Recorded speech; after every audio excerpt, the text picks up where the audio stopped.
Hello दोस्तों, आप लोगों का दिल से स्वागत है हमारे YouTube चैनल वर्ल्ड स्टोरी पे। और किन मौकों पर हमें बोलना है और शांत रहने से हमारे अंदर क्या क्या बदलाव आ सकता है। दोस्तों, संध्या कल का समय था। गुरु अपने सभी शिष्यों को बुलते हैं। कल सुबह सब लोग नदी में स्नान करने के बाद तुरंत हमारी कुटिया के सामने उपस्थित हो जाना। सभी इसी से हैरान रह जाते हैं कि हम लोगों ने कुछ गलती की है क्या, लेकिन गुस्से से यह कहते हैं कि हो सकता है कि गुरुजी कल सुबह कुछ अच्छी बात बताने वाले हैं। सब लोग रात को सही समय पर सो जाते हैं और सुबह उठकर सभी लोग नदी में स्नान करने के बाद वापस गुरुजी के सामने उपस्थित हो जाते हैं। गुरु कहते हैं, आज हम तुम सबको चुप रहने के फायदे के बारे में बताऊंगा।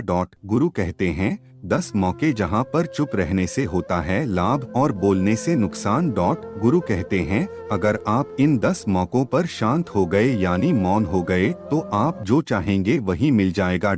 आपकी जिंदगी में चमत्कारिक बदलाव शुरू हो जाएंगे। जरूर से ज्यादा बोलना या चुप रहना दोनों ही अच्छी बात नहीं है। जैसे जरूर से ज्यादा बारिश हो जाना या फिर धूप दोनों ही दिक्कत देती है, उसी तरह अनावश्यक बोलने से भी काफी नुकसान होता है। गुरु कहते हैं कि पहला ऐसा मौका जहां पर व्यक्ति को चुप रहना चाहिए, बिना तथ्य के ना बोले। गुरु ने कहा, अगर आपके पास कोई तथ्य नहीं है तो वहां चुप रहने में ही भलाई है। चुप बैठने से दिमाग में नई कोशिकाओं का निर्माण होता है और इससे ज्ञान की वृद्धि होती है। बोलने में भलाई वही है जहां आपको किसी चीज के बारे में पूरा ज्ञान हो। अगर आप बिना तथ्य के बोलते हैं या फिर बेवजह बोलते हैं तो आपका वहां मजाक भी बन सकता है। अगर आपके पास पर्याप्त जानकारी नहीं है, ऐसी जगह पर बोलने से आपका मजाक तो बनी रहेगी, साथ ही साथ लोगों का भरोसा भी आपसे उठने लगेगा। इसलिए ऐसी जगह पर शांत रहो जहां तुम्हें पता ना हो कि क्या बोलना है क्या नहीं। कई बार कुछ लोग ऐसे होते हैं जो हर जगह अपनी उपस्थित बताने लगता है। उन्हें पता नहीं होता है कि हमें क्या बोलना है, लेकिन फिर भी बोलते जाते हैं और फिर बाद में दूसरे लोग उनके जान के बाद उनका मजाक उड़ते हैं। जब तक आपको उसे तथ्य के बारे में अच्छा ज्ञान नहीं है, उसके बारे में पता नहीं है, तो वहां चुप रहना ही ज्यादा समझदारी है। गुरु ने कहा, दूसरा ऐसा मौका जहां पर व्यक्ति को चुप रहना चाहिए। शब्दों से ना पहुंचे ठेस। अगर आपके शब्द किसी को मानसिक ठेस पहुंच रहे हैं तो वहां चुप हो जाना चाहिए। कमजोर व्यक्ति के बारे में कुछ भी बोलकर आप महान नहीं बन सकते हैं। महान आप किसी कमजोर व्यक्ति का साथ देने में बनेंगे। कई बार होता है कुछ लोग अपने से छोटे व्यक्ति को भला बड़ा कहते रहते हैं। सामने वाला इंसान तो कद से आपसे छोटा है। वह आपको कुछ नहीं बोलेगा, लेकिन आप उसकी नजरों में गिरते चले जाएंगे। हो सकता है कि कल वह भी आपसे पद में बड़ा हो जाए। पद में आपसे जब वह बड़ा हो जाएगा तो आज जो रवैया आपका उसके साथ है, आने वाले समय में वह भी आपके साथ वही करेगा। आप किसी को नीचा दिखाकर बड़ा नहीं बन सकते हैं। बड़ा बनना है तो अपने से छोटे लोगों का इज्जत भी करना सीखें और साथ ही साथ बड़े लोगों का भी सम्मान करना चाहिए। लोगों को लगता है कि अगर वह अकड़ कर बोलेंगे और सामने वाले को नीचा गिराने की कोशिश करेंगे तो वह बड़े बन जाएंगे, तो यह उन सब की भूल है। बड़े होने की बजाय आप उनकी नजरों में गिरते चले जाएंगे। गुरु ने आगे कहा, इसलिए शिष्यों, तुम सब जब भी बोलना आदर भाव से बोलना ताकि तुम्हारी बात लोगों को अच्छी लगे। बोलने में भाई, बहन, माता, पिता, मित्र इत्यादि शब्दों का इस्तेमाल जरूर करना। इससे तुम्हारी मान प्रतिष्ठा तो बढ़ेगी ही, साथ ही साथ लोगों की नजरों में तुम समझदार व्यक्ति बनते जाओगे। गुरु ने आगे कहा, तीसरा मौका जहां पर व्यक्ति को चुप रहने में ही भलाई है। क्रोध या घृणा करने वाले लोग, जब कोई अपना या सागा संबंधी आप पर क्रोध कर रहा हो, आपका अपमान कर रहा हो, तो आपको उसे वक्त चुप रहना चाहिए ताकि सामने वाले का गुब्बारा पूरी तरह से फट जाए। आप यदि सही हैं तो उससे कतई माफी न मांगे और चुप कर ही सही समय का इंतजार करें। वह खुद आपसे माफी मांग लेगा जब उसे अपनी गलती का एहसास हो जाएगा। गुरु आगे कहते हैं कि अगर आपका कोई सागा संबंधी आप पर क्रोध कर रहा हो और आप उसे समय शांत हैं, तो यह आदर सम्मान देने की निशानी होती है। इससे ना कोई छोटा होता है और ना बड़ा।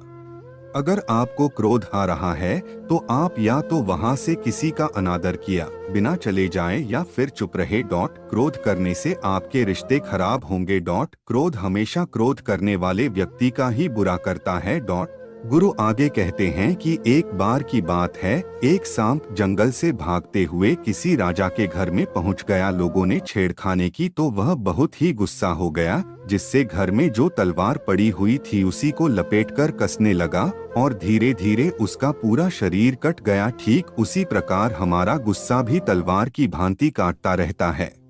गुस्सा ध्यान से खत्म होता है। प्रतिदिन अगर आप ध्यान की मुद्रा में बैठे हैं तो आपका गुस्सा आपके नियंत्रण में रहेगा। गुरु आगे कहते हैं कि यह तरीका है कि आप प्रतिदिन ध्यान का अभ्यास करें। इससे आपके शरीर में जो हार्मोन गुस्से को बढ़ावा देते हैं वह सब तुम्हारे नियंत्रण में रहेंगे, जिससे शरीर गुस्से पर आसानी से काबू पा लेगा। लेकिन एक तरीका यह भी है कि जब भी आपको गुस्सा आए तो आप यह समझने का प्रयास करो कि क्या मेरा गुस्सा जायज है या नहीं।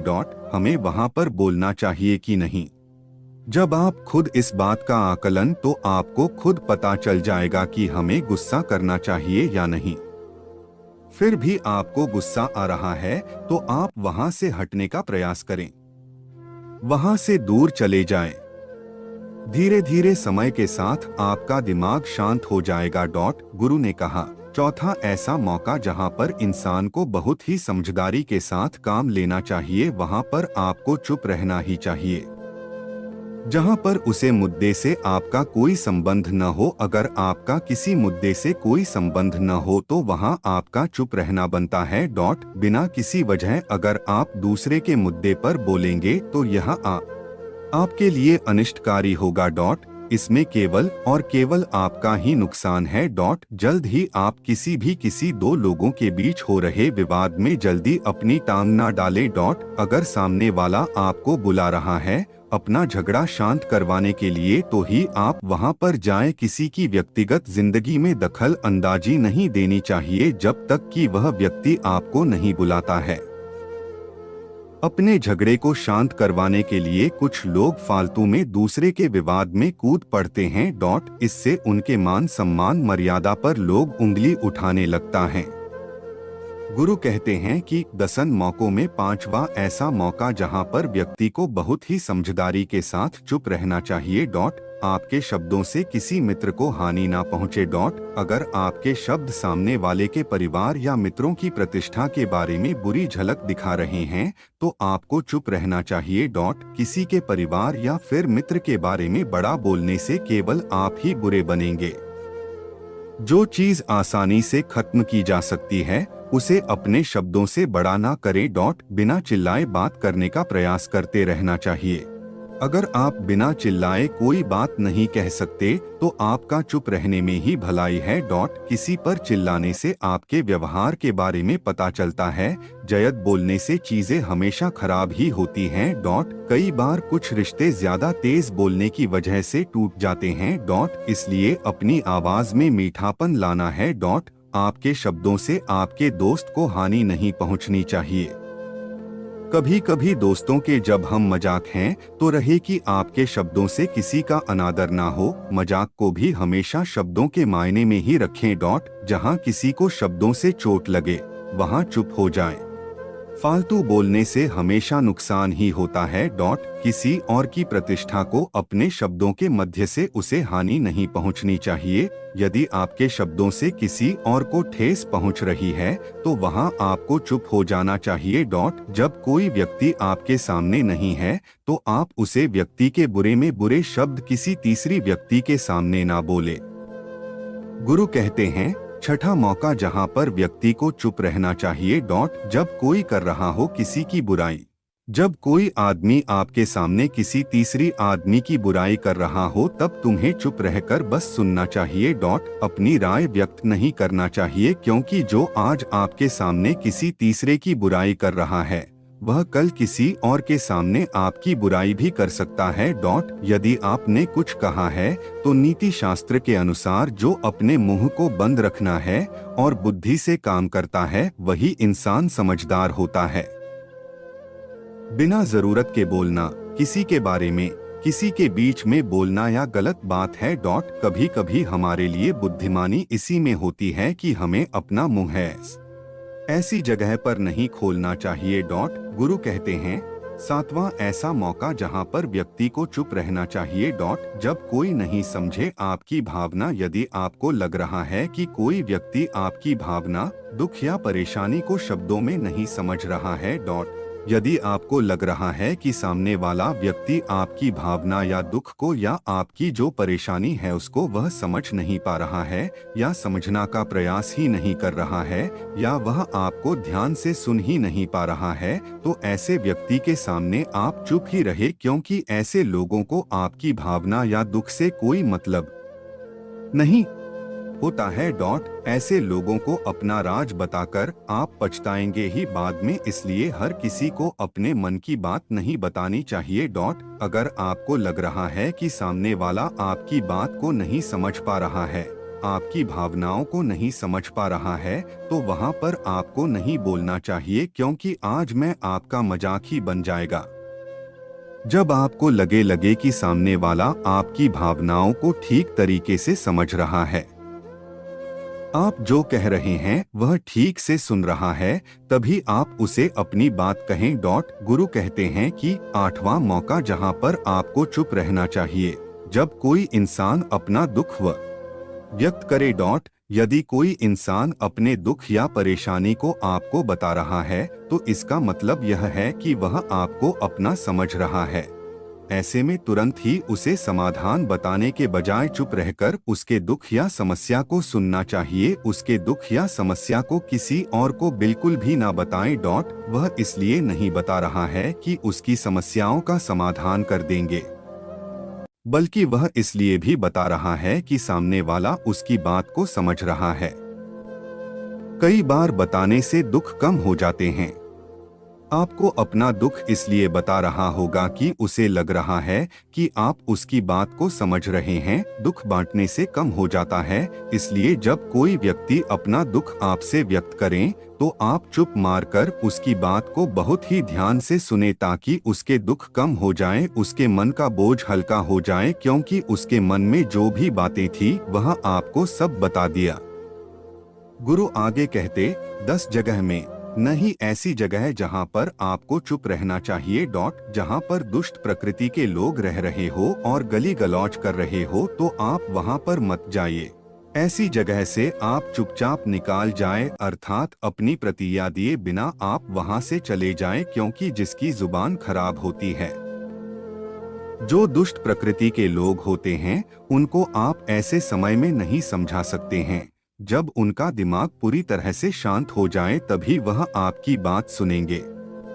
इसलिए जहां पर दुष्ट प्रकृति के लोगों आपकी बात को ना मानते हो और ना ही सुनते हो तो आपको वहां पर नहीं बोलना चाहिए। गुरु कहते हैं कि 10वां ऐसा मौका जहां पर आपको शांत हो जाना चाहिए। अपनी सफलता का राज हर किसी को ना बताएं। कई बार होता है कि कुछ लोग जो सफलता को बहुत ही जल्दी अर्जित कर लेते हैं, वे हर जगह अपनी सफलता का ढिंढोरा पीटने लगते हैं। ऐसे में क्या होता है कि कई लोग आपकी सफलता से खुश नहीं होते हैं।